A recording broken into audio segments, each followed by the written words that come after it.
Sahib tax ஊடகத்திற்கு உங்களை அன்புடன் வரவேற்கிறேன். இன்றைய காணொலியில் இந்திய முஸ்லிம்களை பிரதமர் மோடி லவ் பண்ணுகிறார். என்னையா இது? ஆரம்பமே அட்டகாசமாக நினைக்காதீங்க. ஆமாங்க, இந்திய முஸ்லிம்களை பிரதமர் மோடி லவ் பண்ணுகிறார். பிரதமர் மோடியை இந்திய முஸ்லிம்கள் லவ் பண்ணுறாங்க. அதனால தான் காஷ்மீரில் பெண்கள் எல்லாம் பிரதமர் மோடி அவர்களுக்கு ராக்கி கயிறு கட்டுறது. சகோதரன் அடிப்படையில் கயிறு கட்டவில்லையா? 25 சீட்டுக்களை காஷ்மீரில் பாஜக வெற்றி பெறவில்லையா? இந்திய முஸ்லீம்களை நல்ல முறையில் பாஜக RSS ஒன்றிய அரசு நடத்துகிறது. குறிப்பாக மோடி சிறப்பான முறையில் ஆட்சி செய்கிறார். இதை பாராட்டும் வகையில்தான் அபுதாபி ஷேக் என்ன பண்ணியிருக்காரு, பெரிய ஒரு கோயிலை கட்டி, அங்கே இஸ்லாமிய நாடாக இருந்தாலும் கூட கோயிலை கட்டி பிரதமர் மோடி கையால் திறக்க வைத்திருக்கிறார். சொன்னது யார் தெரியுமா? நம்ம அண்ணாச்சி நடிகர் சரத்குமார் அவர்கள் 2 தினங்களுக்கு முன்னால் அண்ணன் ஜான் பாண்டியனுடைய கட்சியுடைய மாநாட்டில் பேசினார். உண்மையிலேயே பிரதமர் மோடி முஸ்லீம்களையெல்லாம் லவ் பண்ணுறாரா? நாட்டில் கடந்த 11 ஆண்டுகால மோடியுடைய ஆட்சியில் முஸ்லீம்கள் சுபிட்சமாக இருக்கிறாங்க. ஒரு பள்ளிவாசல் கூட தாக்கப்படலை, ஒரு இஸ்லாமியர் கூட தாக்கப்படலை என்று ரொம்ப போர்க்குரலை ரொம்ப ஹை பிச்சில் சரத்குமார் சொன்னார். நடிகர் சரத்குமார் சொன்ன அந்த விஷயம் உண்மைதானா? எது தரவு, எது உண்மை நிலை என்பதை அலசக்கூடியது தான் இந்த காணொலி. இதுவரை நம்முடைய சாஹிப் டாக்ஸ் ஊடகத்தை சப்ஸ்கிரைப் பண்ணாதவங்க சப்ஸ்கிரைப் பண்ணுங்கள், உங்கள் நண்பர்களுக்கு அறிமுகப்படுத்துங்க. நேரடியாக தலைப்புக்கு செல்வோம். சரத்குமார் அவர்கள் வழக்கம் போல தன்னுடைய இருப்பை காட்டிக்கொள்ள அவர் இப்படி பேசினாரா, அல்லது ஏற்கனவே அவர் கட்சியை கலைச்சிட்டு பாஜகவில் சேர்ந்தார் பாருங்க, அப்போ ஏங்க இப்படி சேர்ந்தீங்க அப்படின்னு பத்திரிகையாளர் கேட்டாங்க. நடிகர் சரத்குமார் சொன்னார், அப்போ எங்கள் சித்தி இருக்காங்கல்ல, யார், நம்ம ராதிகா, அவங்களுடைய ஒய்ஃபு, அவங்கள நான் டிஸ்கஸ் பண்ணேன். நள்ளிரவில் நாங்கள் 2 பேரும் என்ன செஞ்சோம், பேசணும். இந்த நள்ளிரவில் எடுத்த முடிவின் அடிப்படையில் தான் கட்சியவே சமத்துவ மக்கள் கட்சியை கலத்தி விட்டு நான் பாஜகவில் சேர்ந்து விட்டேன் என்று சொன்னார். இப்போ அதுபோல் எங்களுடைய சித்தி சீரியல் புகழ் ராதிகா அம்மையார்கிட்ட கேட்டுட்டு தான் அப்படி பேசினாரா? ராதிகா அம்மையார் போட்ட இந்த மாதிரி முஸ்லீம்கள்கிட்ட அப்படி பேசுங்க, ஒரு கொந்தளிப்பை ஏற்படுத்திடலாம் அப்படிங்கிற மாதிரியான எதுவும் ஐடியாவில் பேசினாரு ரொம்ப தெரியவில்லை.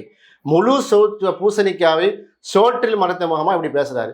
ஏன் முஸ்லீம்களை இப்படி தேவையில்லாமல் நீங்கள் கொந்தளிக்க விட்றீங்க? நடிகர் சரத்குமார் அவர்கள் இதே ஒரு தலைப்பாக வைத்து விவாதிப்போமா?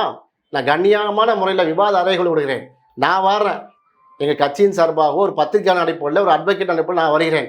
திரு சரத்குமார் அவர்கள் தன்னுடைய கூட்டில் உண்மையாராக இருந்தார், நேரடியாக ஒரு பகிரங்கமான ஒரு வாதம் வைத்திருமா? இதை நான் ஒரு சரத்குமாரை விவாதம் செய்ய வேண்டும் அடிப்படையில் இல்லை. இவ்வளவு தெளிவாக பார்த்தீங்கன்னா 11 ஆண்டு காலமாக இஸ்லாமியர்களை குறிவைத்து தாக்கி கொண்டே இருக்கிறார்கள். சொல்லனா தூரத்துக்கு ஏற்பட்டு கொண்டிருக்கிறது மோடிய சர்க்காரில். அப்படின்னா லவ் பண்ணிட்டாரு. அப்போ இதை அவர் எதிர்கொள்ள வேண்டும். விஜயை விமர்சிக்கிறார். விஜயுடைய விமர்சித்தா நான் நிறைய பேர் லைக்ஸ் வருது, வியூவர்ஸ் வருது. தானும் இருக்கிறேன், நானும் விஜயை என்ன செய்கிறேன், விமர்சிக்கிறேன்னு சொல்லி ஆக்ரோஷமாக விமர்சித்தார். அது விஜய் கட்சி பார்த்துக்கொள்ளும். ஏன் இஸ்லாமியர்களை ஏன் சீண்டுகிறார்? 2015 இந்த தரவுகளை சொல்ல நோட் பண்ணுங்க. 2015ஆம் ஆண்டு மகாராஷ்டிராவில் மாட்டிறைச்சியை விற்பனை செய்யக்கூடாது, அதை மாட்டிறைச்சி விற்பனை கிட்ட வைத்து கொண்டாலே தப்பு என்று சட்டம் ஏற்றனா இல்லையா? அதுபோல் ஹரியானாவில் அதே ஆண்டில் 2015 பசுவதை தடுப்பு சட்டம் கொண்டு வரப்பட்டு மாட்டிறைச்சி விற்பனைக்கு எதிராக கடுமையான தண்டனை வழங்கப்பட்டுச்சா இல்லையா? யாருடைய சர்க்காரு? மோடி பிரதமரான பிரதமர் இந்த பிரச்சனை. அதேபோல் 2021 அஸ்ஸாமில் இதே சட்டம். இந்த சட்டத்தால் இந்த போன்ற மாட்டிறைச்சிக்கு எதிரான சட்டங்களால் இது முஸ்லீம்களுக்கு மட்டும் எதிரானது இல்லை. மாட்டிறைச்சி முஸ்லீம் மட்டுமா சாப்பிட்றான்? இல்லை, எல்லாரும் தான் சாப்பிட்றாங்க. அப்போ பெரும்பான்மையான இந்துக்களுக்கு எதிராகவும் இந்த சட்டம் தான் இருந்தாலும் எதை குறிவைத்து மகாராஷ்டிரா, ஹரியானாவில், அஸ்ஸாமில் பண்ணாங்கன்னா, இந்த பக்ரீத் பெருநாளில் ஆடு மாடுகளை பலியிடுவார்கள் இஸ்லாமியர்கள். அந்த வருஷத்துக்கு 2 நாள் என்ன செய்வோம், பெருநாள் இருக்குது, அதில் பக்ரீத்தில் குர்பானி என்று கொடுப்போம். அதை நிறுத்துவதற்காகத்தான் இந்த சட்டங்கள் என்ன பண்ணாங்க, மோடி சர்க்காருடைய ஒன்றிய அரசினுடைய, அதாவது மோடியுடைய ஆசையோடு நிறைவேற்றப்பட்ட சட்டம் இல்லையா? 2019 குடியுரிமை திருத்த சட்டம் என்ற பேரில் பாகிஸ்தானில், ஆப்கானிஸ்தானில், பங்களாதேஷ்லேருந்து வரக்கூடிய இந்தியர்களை, அதாவது இஸ்லாமியர் அல்லாதவர்கள் இந்தியாவுக்கு வந்தாங்கன்னா அவங்களுக்கு என்ன செய்வோம், அந்த அகதிகளுக்கு குடியுரிமை வழங்குவோம், ஆனால் முஸ்லீம்கள் கிடையாது என்று சட்டம் இயற்றியது யாருடைய ஆட்சி காலத்தில்? 2019 மோடியுடைய ஆட்சி காலத்தில் இல்லையா? அதன் விதியை 2024 மோடியே இப்போ முன்மொழிந்தாரா இல்லையா? அமித்ஷா முன்மொழிந்தாரா இல்லையா? அப்போ எங்கே முஸ்லீம்களுக்கு ரொம்ப என்ன பாதுகாப்பாக என்ன செஞ்சார், என்ன லவ் பண்ணிட்டாரு? முஸ்லீம்களை லவ் பண்ண லட்சணமா இது?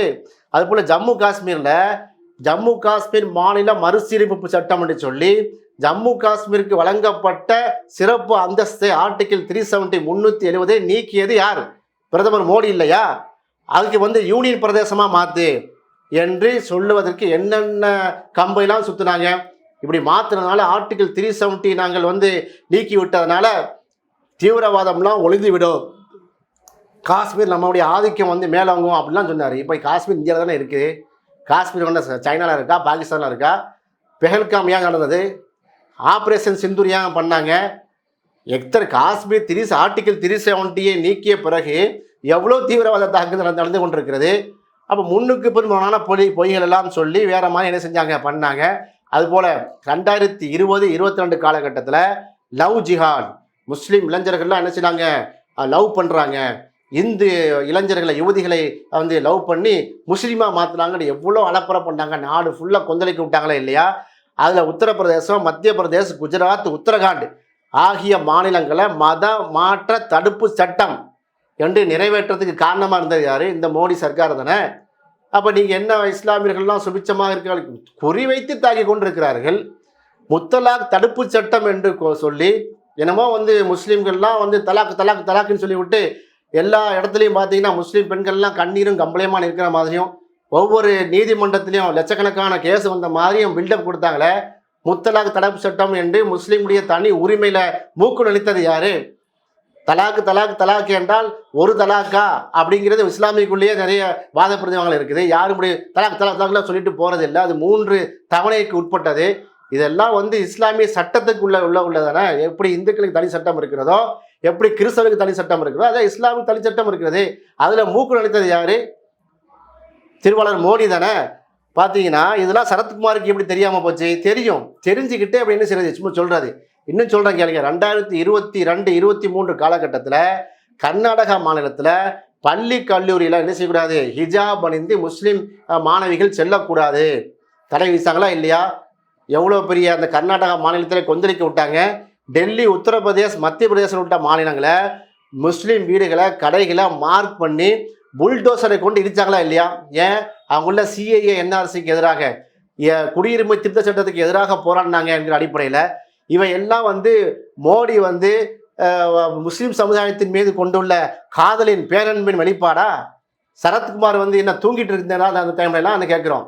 2015ஆம் வருஷம் ஊபியில் மாட்டிறைச்சி வைத்ததுக்காக மாட்டிறைச்சி வைத்திருந்ததாக சொல்லி அஹ்லாக் என்று சொல்லக்கூடிய அந்த முஸ்லீம் பிரிவரை அடிச்சே கொண்டாங்களே. யாருடைய ஆட்சி காலத்தில்? ஆர்எஸ்எஸ் குண்டற்படை அடித்து கொண்டதே யாருடைய ஆட்சி காலத்தில்? மோடி ஆட்சி காலத்தில் தானே.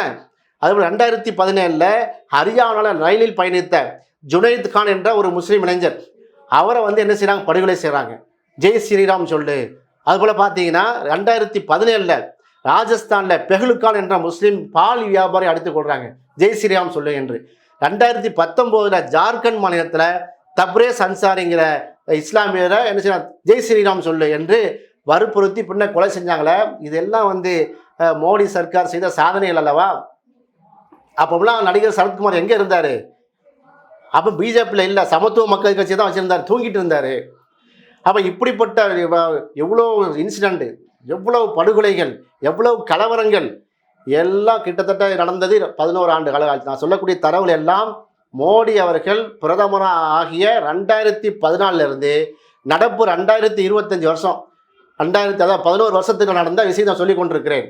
இவ்வளோ தரவுகள் இருக்க, இவ்வளோ நாடே அமளித மொழியாக இருக்க, அப்படியே முஸ்லீம்கள்லாம் சூப்பராக இருக்கிறாங்க. அதனால தான் துபாய் ஷேக் என்ன செய்கிறாராம், கோயில் கட்டி கொடுத்தார் என்று சொன்னான்னா, சரத்குமார் நிறைய அரசியலில் தத்துக்குட்டியாக தான் இருக்கிறாரு. அதனால தான் அவசரப்பட்டு கச்சை கழிச்சிட்டு போய் சேர்ந்தாரு.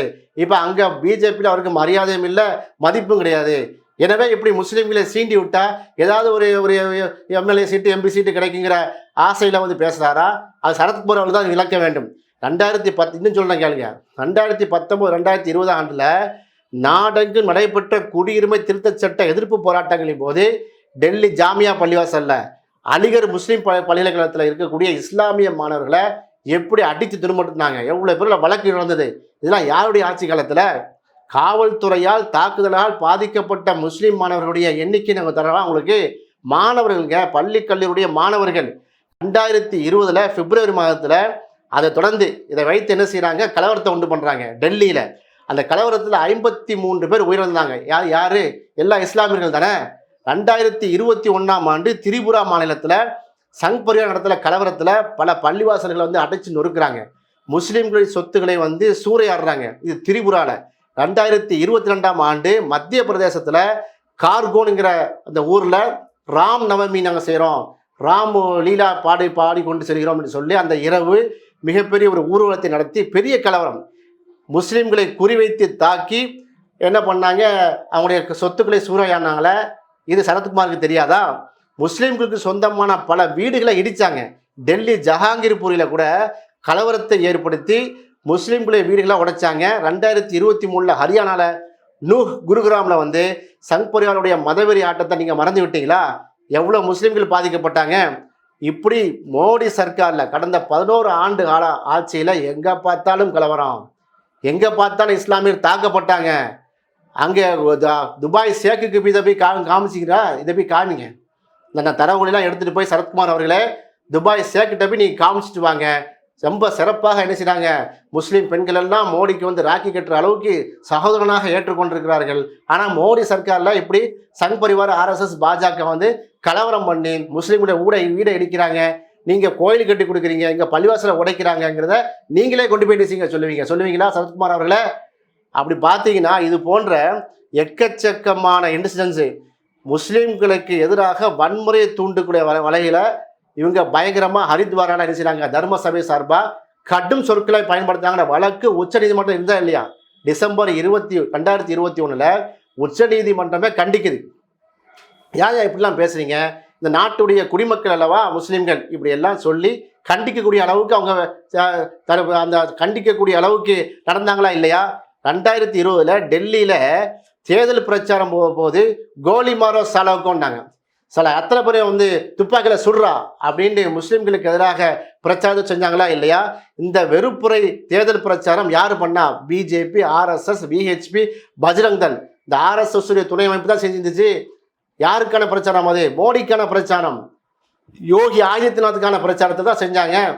அப்போ என்ன கோலிமாரோ சாலவுக்கோன்னு சொல்லி போட்டு நீங்கள் முஸ்லீம்களை வந்து எந்த வெறுப்பும் இல்லை என்று சொன்னால் எந்த இது ஒரு நகைப்பாக தெரியவில்லையா? 2022-23 பார்த்தீங்கன்னா போலீஸ் வந்து சுயமாக நடவடிக்கை எடுக்கணும்.